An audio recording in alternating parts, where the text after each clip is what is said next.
Hi friends, welcome back to my YouTube channel. நம்ம சேனலில் பார்த்தோம் அப்படின்னா ஆன்லைன் மணி எர்னிங் ரிலேட்டடாக பார்த்துட்ருக்கோம். இன்றைக்கி எஸ்பிஓவில் ஒரு அனௌன்ஸ்மெண்ட் வந்திருக்கு. அது என்ன அனௌன்ஸ்மெண்ட்டு, யாரெல்லாம் எதிர்பார்த்துட்டு இருந்த அனௌன்ஸ்மெண்ட்டு, யாருக்கெல்லாம் இது தேவை, இந்த அனௌன்ஸ்மெண்ட்டுக்காக எத்தனை பேர் வெயிட் பண்ணோம் அப்படின்றதெல்லாம் வரப்போகிற வீடியோவில் நம்ம ஃபுல்லாக பார்க்க போகிறோம். அதுக்கு முன்னாடி நம்மளோட சேனலில் என்ன சப்ஸ்கிரைப் பண்ணலாம், சப்ஸ்கிரைப் பண்ணி வச்சுக்கோங்க. கூடவே இருக்க பெல் ஐக்கானை ப்ரெஸ் பண்ணி ஆல்ரெடி மென்ஷன் பண்ணிக்கோங்க. Okay friends, notice board open பண்ணிடலாம். இதுதான் நம்மளோட எஸ்பிஓட அஃபிஷியல் நோட்டீஸ் போர்டு பார்த்து தெரிஞ்சுக்கோங்க. ஏன்னா நிறைய பேர் அன்வான்டாக வேறு ஒரு நோட்டீஸ் போர்டு ஓப்பன் பண்ணி அதில் மெம்பர்ஸ் தெரியாமல் ஜாயின் பண்ணிகிட்ருக்காங்க. அதெல்லாம் ஃபேக்கு. இதுதான் நம்மளோட அஃபிஷியல் நோட்டீஸ் போர்டு. இதுக்கான லிங்க் வந்து நம்ம வெப்சைட்லேயே இருக்குது. நெக்ஸ்ட்டு பார்த்தோம் அப்படின்னா லைவ் கொடுத்துருந்தாங்க. அந்த லைவில் என்னெல்லாம் நடந்திருந்தது அப்படின்றத பற்றி தான் அந்த வீடியோவில் நம்ம பார்க்க போகிறோம். சண்டே வந்து லைவ் வச்சுருந்தார் சார். அந்த லைவ் அட்டன் பண்ண எல்லாத்துக்குமே தெரிஞ்சிருக்கும் எஸ்பிஓ எவ்வளோ கிளாரிட்டியாக இருக்குது, எந்த அளவுக்கு பிரச்சனையெல்லாம் ஃபேஸ் பண்ணாங்க, எதனால் இத்தனை நாளாக பிரேக் வந்துச்சு அப்படிங்கிறது எல்லாமே சொல்லியிருப்பாங்க.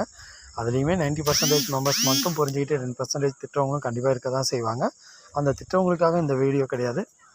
அந்த விஷயத்தை புரிஞ்சிக்கணும், தெரிஞ்சுக்கணும்னு நினைக்கிறவங்களுக்காக இந்த வீடியோ நம்ம வந்து போஸ்ட் பண்ணுறோம். அப்படி என்ன தான் நடந்தது லைவில் அப்படின்னா, நமக்கான பிளான் எப்போ வரப்போகுது, நம்ம கம்பெனி லான்ச்சிங் டேட் என்ன, டாஸ்க் எப்போல்லாம் ஸ்டார்ட் பண்ண போகிறோம், வித்ராவல் எப்போ, வித்ராவல் ரிக்வஸ்ட் கொடுத்தா எப்போ நமக்கு கிடைக்கும், ரீஃபண்ட் வித்ராவல் டேட் எப்போ, இது எல்லாமே வந்து நமக்கு அஃபிஷியல் அனௌன்ஸ்மெண்ட்டாகவே யூடியூப் லைவ்லேயே கிடச்சிருந்தது. அது என்ன அப்படிங்கிறத பற்றி இந்த வீடியோவில் ஃபுல்லாகவே பார்த்துடலாம். ஃபஸ்ட்டு வந்து வாட் நெக்ஸ்ட் எஸ்பிஓ அப்படின்றதையும் கொடுத்துருந்தாங்க. நம்மளோட எஸ்பிஓவில் இருக்க லோகோவில் இருக்கக்கூடிய அந்த இமேஜஸ் 4 பார்ட்டாக மென்ஷன் பண்ணியிருப்பாங்க. அது என்ன அப்படின்னு நிறைய பேர் இத்தனை நாளாக ஒரு சிலர் கவனிச்சிருக்க மாட்டோம். அது என்ன அப்படின்றதான் சொல்லியிருக்காங்க. SPO future concept start now அப்படின்றது. ஏன்னா நம்ம எஸ்பிஓ இத்தனை நாளாக வெயிட் பண்ணது இந்த கான்செப்டை ஸ்டார்ட் பண்ணுறதுக்கு தான் அப்படிங்கிறத ரொம்ப நாளாகவே சார் சொல்லிட்டு தான் இருந்தால். நமக்கான ஃபியூச்சர் கான்செப்ட் வேறு. இப்போ நம்ம பண்ணக்கூடிய டாஸ்க்கெல்லாம் ஜஸ்ட்டு டெமோ ட்ரைனிங் எப்படி வேணால் எடுத்துக்குவாங்க. பட் இது நம்ம ஃபியூச்சர் கான்செப்ட் கிடையாது அப்படின்றத நிறைய இடத்துல சார் சொல்லியிருந்தார். அதுக்காக தான் இது வந்து கொடுத்துருக்காங்க. ஃபஸ்ட்டு வந்து ஏர்னிங் ஆப்பர்ச்சுனிட்டி வித் அப்கிரேடட் அப்படின்னு. ஏன்னா இத்தனை நாளாகவே நம்ம வந்து ஏர்னிங் பண்ணிக்கிட்டு தான் இருந்தோம். பட் இப்போ வந்து நமக்கு அப்கிரேடட் அப்படின்னா நெக்ஸ்ட் லெவலுக்கு நம்ம வந்து போக போகிறோம். நெக்ஸ்ட்டு ஃப்ரீ எஜுகேஷன் கிடைக்க போகுது. பிஸ்னஸ் கிராஜுவேட் வித் ஏர்னிங் கிடைக்க போகுது. Next save green coming soon. அந்த சேவ் க்ரீன் மட்டும் வெயிட்டிங்லேயே வச்சுருக்காங்க.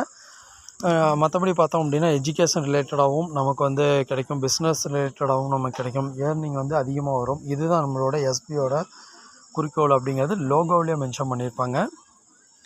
நெக்ஸ்ட்டு பார்த்தோம் அப்படின்னா எஸ்பிஓவில் என்னென்ன பிரச்சனை வந்தது அப்படிங்கிறத, ஆர்பிஐ சைடு எப்படி வந்தது, நம்ம கம்பெனிக்கு யார் அகைன்ஸ்டாக இருந்தாங்க, அது ஒரு ப்ரைவேட் நிறுவனம், ஆர்கனைசேஷன், ஒரு தனிநபராக, இந்த மாதிரி எல்லா இன்ஃபர்மேஷனுமே வந்து யூடியூப்பில் சார் லைவில் கிளியராகவே சொல்லியிருந்தார். ஆர்பிஐ எதை வச்சு நம்மளை என்னென்ன பண்ணாங்க, இஓடபிள்யூ கிட்ட நமக்கு சர்டிஃபிகேட் கிடச்சிருச்சா அப்படிங்கிறது எல்லாமே நமக்கு வந்து தெரியும். அந்த இஓடபிள்யூகிட்ட வந்து சர்டிஃபிகேட் வாங்கணும் அப்படின்னா இந்த கம்பெனியை பற்றி அவங்க ட்ரஸ்டபுளாக இருக்கணும். நிறைய இடத்துல விசாரிப்பாங்க, நேரில் வருவாங்க, எல்லாமே செஞ்சு தான் நமக்கு அந்த இஓடபிள்யூ சர்டிஃபிகேட் அப்படின்றது கிடச்சிது. இதுவுமே கிளியராக சார் சொல்லிட்டாரு. நெக்ஸ்ட்டு ஆர்பிஐ அலிகேஷனாக கொடுத்தது, அதுக்கு எஸ்பிஓ என்னெல்லாம் சொல்யூஷனாக கொடுத்தது அப்படிங்கிறதுமே கொடுத்துருப்பாங்க. நமக்கான பிரச்சனை ஃபஸ்ட்டு எம்எல்எம் பிரைமேட் ஸ்கீம் அப்படின்னு சொல்லியிருப்பாங்க. பிரமிட் அப்படின் போது நிறைய பேருக்கு தெரியும், அந்த ஆள் சேர்த்துறது அப்படின்ற கான்செப்டில் தான் இருக்கும் எம்எல்எம் கான்செப்ட் அப்படின்னு.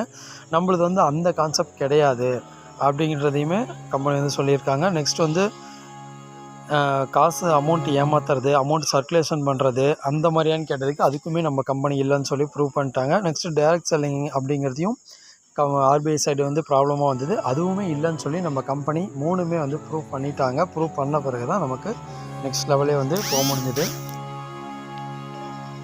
நெக்ஸ்ட்டு பார்த்தோம் அப்படின்னா general all complaints and last 5 topic within 10 days அப்படின்றத கொடுத்துருக்காங்க. ஏன்னா இதெல்லாம் வந்து அப்கமிங்லாம் நமக்கு ஒர்க் வந்து நடக்க போகுது.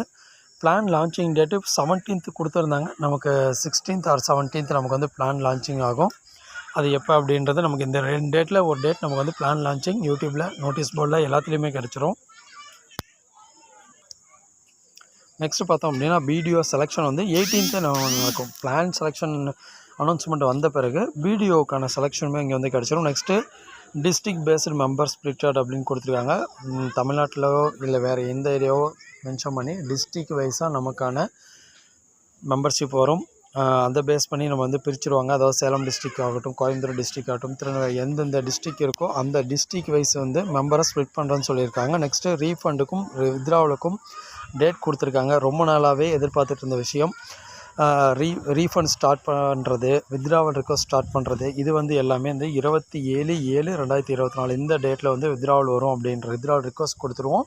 பேமெண்ட் எப்போ வரும் அப்படின்றத நெக்ஸ்ட் அனௌன்ஸ்மெண்ட்டில் கொடுத்துருவாங்க. நெக்ஸ்ட் ஒன் பார்த்தோம் அப்படின்னா நியூவாக குரூப் ஓப்பன் பண்ணுவாங்க. அது language wise. Next plan member splitted அப்படின்னு, ஏன்னா பிளான் வந்து ஒரே கான்செப்டில் நம்ம வந்து ரன் ஆக போகிறதில்ல, டிஃப்ரெண்ட் பிளானு. அதனால் ஒரு பிளானில் ஒர்க் பண்ணுறவங்க இன்னொரு பிளான் போக முடியாது. அதனால் அது ரிலேட்டடாகவுமே கொடுத்துருக்காங்க. நெக்ஸ்ட்டு பார்த்தோம் அப்படின்னா SPO next business members selected அப்படின்னு கொடுத்துருக்காங்க. ஏன்னா ஆல்ரெடி பிஸ்னஸ் ரிலேட்டடாக வரப்போகுதுன்றத அந்த லோகோவிலே கொடுத்துருந்தாங்க. அந்த இன்ஃபர்மேஷனுமே வந்து கிளியராக அதில் சொல்லிட்டாங்க. அவ்வளோதான் ஃப்ரெண்ட்ஸ், இதோட ரிலேட்டடாக மட்டும்தான் நேற்றுக்கான லைவ் போயிட்டு இருந்தது. அது போக இன்னொரு லைவ் ஸ்டார்ட் பண்ணாங்க. ஜென்ரலாக வரக்கூடிய கொஸ்டின்ஸ் அண்ட் ஆன்சர்ஸ் அந்த லைவுமே இருக்குது. இது ரெண்டுத்துக்கானமே வீடியோவுமே வந்து நம்மளோட கம்பெனி அஃபிஷியல் யூடியூப் சேனலில் இருக்குது. போய் செக் பண்ணி பாருங்கள். வேறு ஏதோ உங்களுக்கு டவுட் இருக்குது அப்படின்னா கமெண்ட் பண்ணுங்கள், இல்லை டெலிகிராம் பண்ணுங்கள். வீடியோவில் என்னால் முடிஞ்ச வரைக்கும் கிளியராக எக்ஸ்பிளைன் பண்ணி நினைக்கிறேன். இப்போ இது முக்கியமான ஒரு விஷயம், பிளான் வந்து லான்ச் ஆக போகுது, ஒர்க் ஸ்டார்ட் ஆக போகுது. இது எல்லாம் உங்கள் டீம் மெம்பர்ஸ்க்கு மஸ்ட்டு ஷேர் பண்ணுங்கள். ஏன்னா நம்மளோட அஃபிஷியல் சேனலில் லைவ் சொல்லும் போது அங்கே கிட்டத்தட்ட ஒரு 10,000 அந்த மாதிரி கூட நமக்கு வந்து உடனே வரல அப்படிங்கிறது வருத்தக்கு ஒரு விஷயந்தான். ஏன்னா டாஸ்க் ஸ்டார்ட்னா மட்டும் கம்பெனியில் இருக்க 2 லட்சம் பேருமே நம்ம வந்து ஒரே டைமில் ஸ்டார்ட் பண்ணுறோம். ஒரு விஷயத்தை தெரிஞ்சுக்கணும் அப்படின்னா எல்லாத்துக்குமே ஒர்க் இருக்கும். நான் ஒர்க்கை விட்டுட்டு வர சொல்ல, பஸ் ஜென்ரலாக ஒரு 2 to 3 ஹவர்ஸ் லைவ் போகுது அப்படின்னா இடையில எப்போயாவது ஒரு டைம் வந்து ஒரு 5 மினிட்ஸோ 10 மினிட்ஸோ என்ன நடக்குது அப்படின்னு பார்க்கணும். ஏன்னா இந்த ஒரு கனெக்டிவிட்டி இருந்தால் மட்டும்தான் நமக்கு அந்த ஒரு இன்ட்ரெஸ்ட் வரும். நம்ம அந்த பேமெண்ட்டுக்காக தான் ஒர்க் பண்ணுறோம், பேமெண்ட் தராங்க. ஒரு சில இன்ஸ்ட்ரக்ஷன் ஃபாலோ பண்ணால் மட்டும்தான் எல்லாமே கரெக்டாக இருக்கும். Okay friends, thank you.